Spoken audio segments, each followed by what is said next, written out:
तुमचा फोन खिशात असताना किंवा हातात असताना अचानक गरम होतोय? कधी चार्जिंगला लावलं की फोनला हात लावणंही कठीण होतंय. अनेकदा आपण याकडे दुर्लक्ष करतो.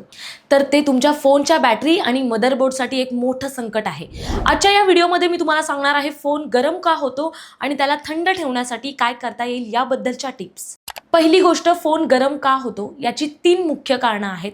पहिलं म्हणजे प्रोसेसरवर लोड. जर तुम्ही एकाच वेळी अनेक मोठे ॲप्स किंवा ग्राफिक्स असलेले गेम्स खेळत असाल तर प्रोसेसरला जास्त काम करावं लागतं, ज्यामुळे उष्णता निर्माण होते. दुसरं, खराब नेटवर्क. जर तुमच्या भागात नेटवर्क कमी असेल तर फोन सतत सिग्नल शोधण्याचा प्रयत्न करतो, यामुळे बॅटरीवर ताण येतो आणि फोन तापतो. तिसरं, चुकीचा चार्जर. ओळखीचा किंवा ओरिजिनल चार्जर न वापरता स्वस्त चार्जर वापरल्याने बॅटरी आणि चार्जिंग पोर्ट गरम होऊ लागतो. आता पाहूया फोन गरम झाल्यावर तातडीनं काय करायचं. पहिलं, बॅक कव्हर काढा. फोन गरम झाला की सर्वात आधी त्याचं कव्हर काढून टाका, यामुळे उष्णता बाहेर पडायला जागा मिळेल. दुसरं, नको असलेले ॲप्स बंद करा. रिसेंट ॲप्समधून सर्व ॲप्स काढून टाका, यामुळे प्रोसेसरला थोडा विसावा मिळेल. तिसरं, फ्लाईट मोड चालू करा. जर नेटवर्क नसेल आणि फोन तापला असेल तर 5 मिनिटांसाठी फ्लाईट मोड ऑन करा, यामुळे सिग्नल सर्चिंग थांबेल आणि फोन शांत होईल.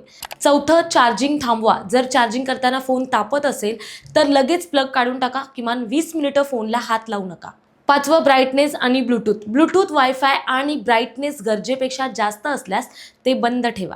महत्त्वाची गोष्ट म्हणजे फोन थंड करण्यासाठी कधीही तो फ्रीजमध्ये ठेवू नका किंवा त्यावर पाणी टाकू नका, यामुळे फोन कायमचा बंद पडू शकतो. जर हे सर्व उपाय करूनही तुमचा फोन वारंवार गरम होत असेल तर तातडीनं जवळच्या सर्व्हिस सेंटरला भेट द्या, कारण फोनच्या बॅटरीमध्ये दोष असू शकतो. हा व्हिडिओ तुमच्या त्या मित्राला शेअर करा ज्याचा फोन नेहमीच तापलेला असतो. अशाच माहितीपूर्ण बातम्या आणि टेक टिप्ससाठी प्रहार न्यूज लाईनला सबस्क्राईब करा. धन्यवाद.